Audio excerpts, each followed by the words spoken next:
Thank you, everybody, for coming to the Aaron Torres Podcast YouTube page. If you could do me a quick favor, see that little subscribe button at the bottom of your screen? Go ahead, click that subscribe button. Really does help our channel grow, our audience grow, and I really do appreciate it more than you know. So click that subscribe button. Appreciate your support. Now, here's the video that you came here for.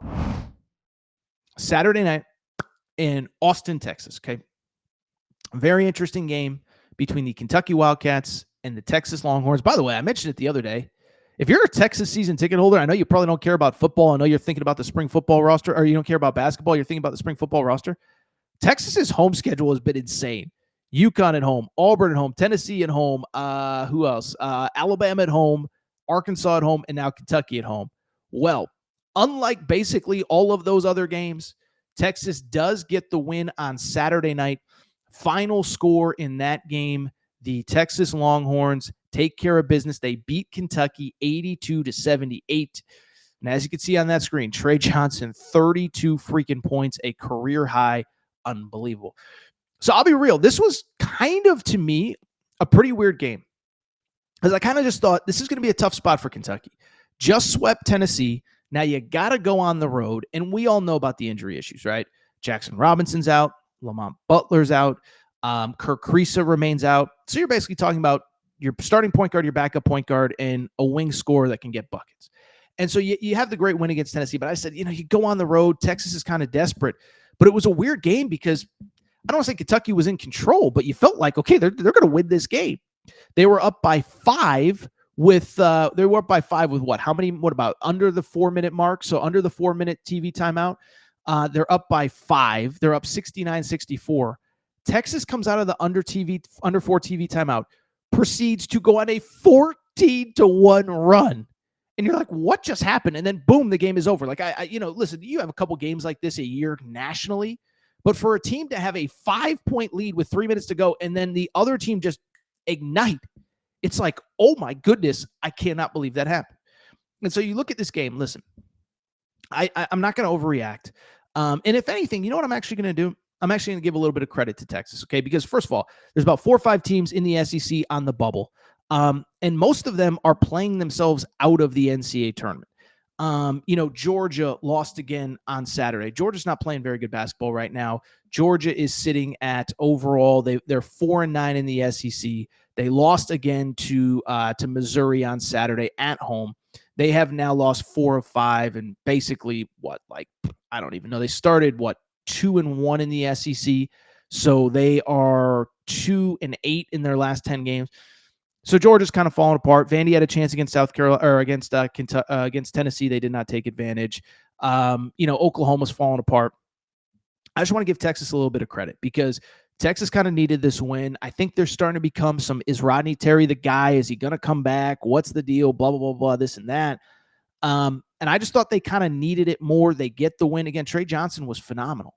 And so with the Kentucky side of things, it's just hard for me to be critical of Kentucky. First of all, there were some positives for Kentucky. There were actually some very good things that are happening with Kentucky that probably got lost a little bit in the shuffle because the team ended up losing. One, listen, Otega-Oweh continues to play at an all-SEC level. I'll be real. This was a kid, when they put together the roster last offseason, I really liked Lamont Butler. I really liked Jackson Robinson. I really liked Kobe Brea. I really liked Amari Williams. Otega-Oweh was kind of the one that I was like, I think he's okay, but, whatever. He played in the Big 12 at Oklahoma. He's fine. Kid is their best player, and he's playing like an all-SEC kind of guy. 20 points on Saturday night, 5 rebounds. He's always making big plays when they need him. I think it's pretty cool that they have a clear number 1 on that team, and it's that guy. And I think beyond him, the disappointing part is you lose the game, but the injuries have allowed other guys to step up.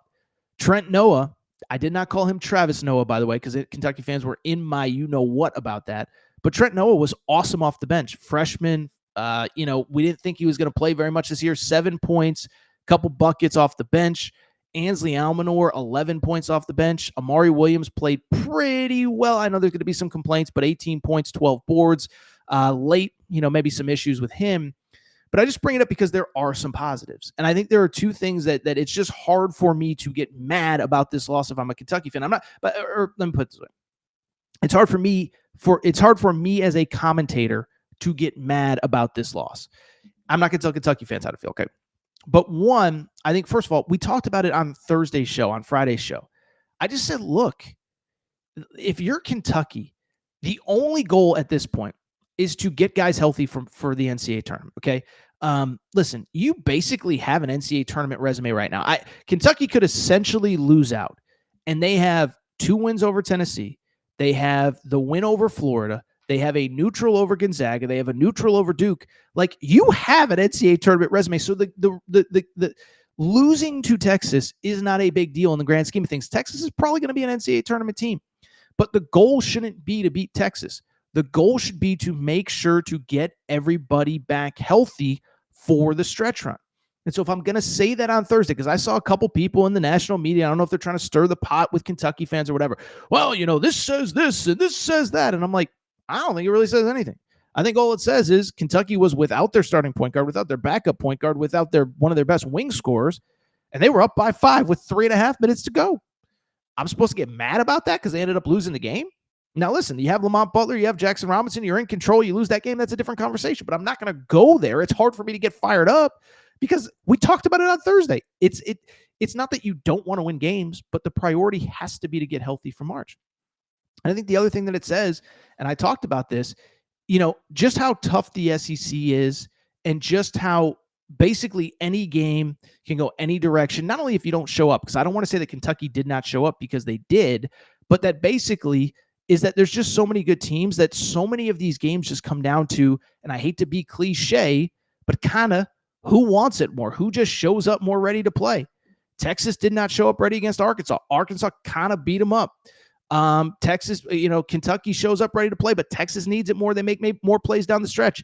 By the way, Tennessee kind of no-showed against Vandy on Saturday, and for about three quarters of the game, Vanderbilt was in control, and then Tennessee ends up pulling away and winning late, but, they didn't really show up against Vandy. Oklahoma, by the way, lost to LSU. Woof.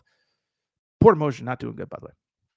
Another conversation for another day, but I just bring it up because this is not one where I'm going to freak out because Kentucky took a loss. I think, to me, the goal has to be, the only goal that matters now is get healthy. Just get healthy. That's all that matters right now. And by the way, you got Vandy coming to town on Saturday. That's a total, or on Tuesday, that's a total positive. And just get ready for that one because that's one that you need to get.